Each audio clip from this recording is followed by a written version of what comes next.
So, if you've spent your entire life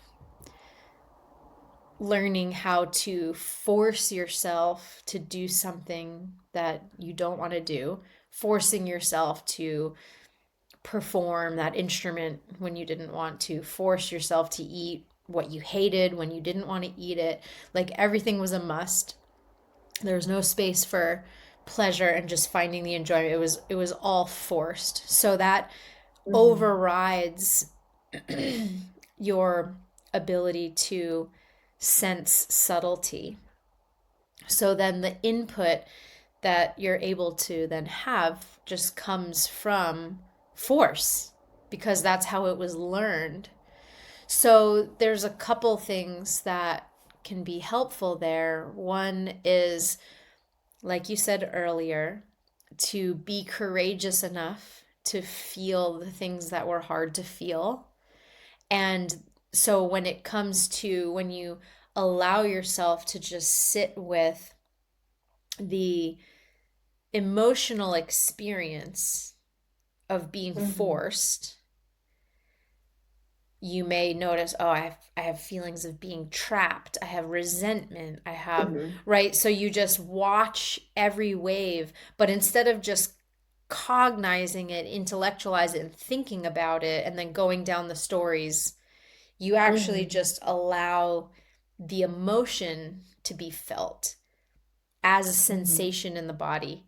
So the sensation of like rage and anger washes over you and you feel your whole system become hot, but you just watch it and Hmm. you let it come to a head and you let it just fully express that heat and burst and dissipate, because just like the blooming of any flower, it comes to its fullest expression and then those petals fall off and it wilts. So such Hmm. is the same with like emotion.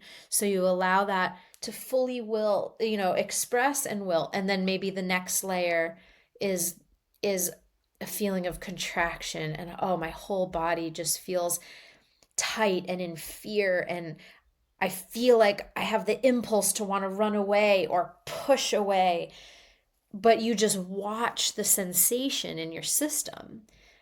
This Hmm. feeling of trapped, this feeling of, and again, you can put a label to it like I just said, or it Hmm. may never even come as a formulated word. It's just a sensory experience, a somatic experience.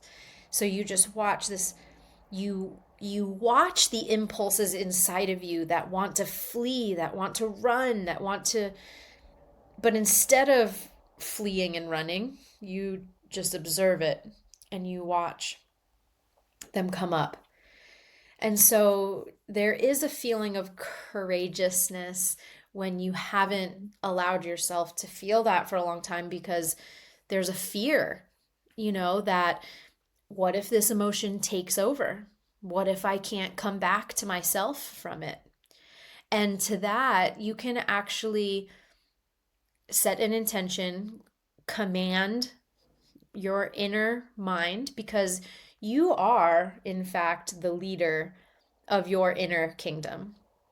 And all the parts of you that live inside of this kingdom of you, all the parts of you actually want that leadership. They want to be directed, they want to have a shared purpose. That's how everything works in harmony together, and organ systems and cells and everything communicates with one another because everything's microcosm, macrocosm.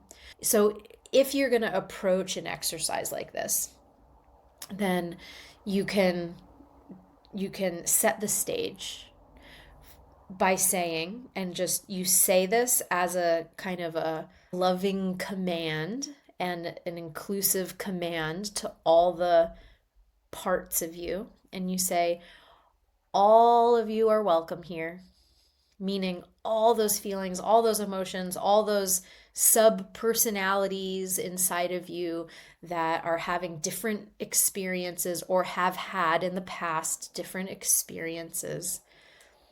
All of you are welcome here. I'm here to help all of you and to serve and support each of you. However, I can only help you if you don't take over. So you're expressing inclusivity and compassion, and you're like, everyone here is welcome. I'm here to help. You're declaring your intention, and I'm here to help. However, I can only help you if you don't take me over. And that sets the stage because they all start to, you're speaking directly to all the parts of you, all the emotions, all the memories, all the experiences, anything that could come up in your consciousness and potentially eclipse your consciousness. The only reason some part of you would try to eclipse your experience or your consciousness is just because its needs have gone unmet for a really long time and it's desperate. It's desperate to express. It's desperate to come out. It's been feeling isolated and alone for a long time. It's been shunned from the group. It has not had any support or help. So that's why emotions come to the surface and then they feel like desperation and then they seem like it's like a wave that's going to just start tumbling you.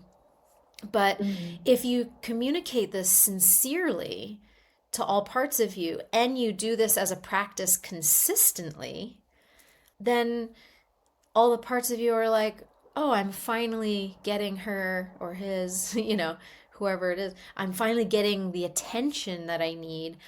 Someone's actually here to help me. Someone's here who cares. And I'm not going to be repressed anymore, meaning I'm not actually in a situation where I need to be forced and pushed down, etc. So you tell and command your psyche, your subconscious, or your sub aspects of yourself, your lower self, and you say, okay, all of you, I'm here. I'm here to help. And the only way I can do that is if you don't take me over. And they will listen. They will fall into a space of more cohesiveness. And that's because they feel your sincerity and they know you are there to help and you are going to help. And they're like, oh, this is how I get help. So then by the time you get into the exercise, you are then now in a position where you can just sit and witness and watch the waves come through. And then you just say, thank you. And then you just do that practice regularly.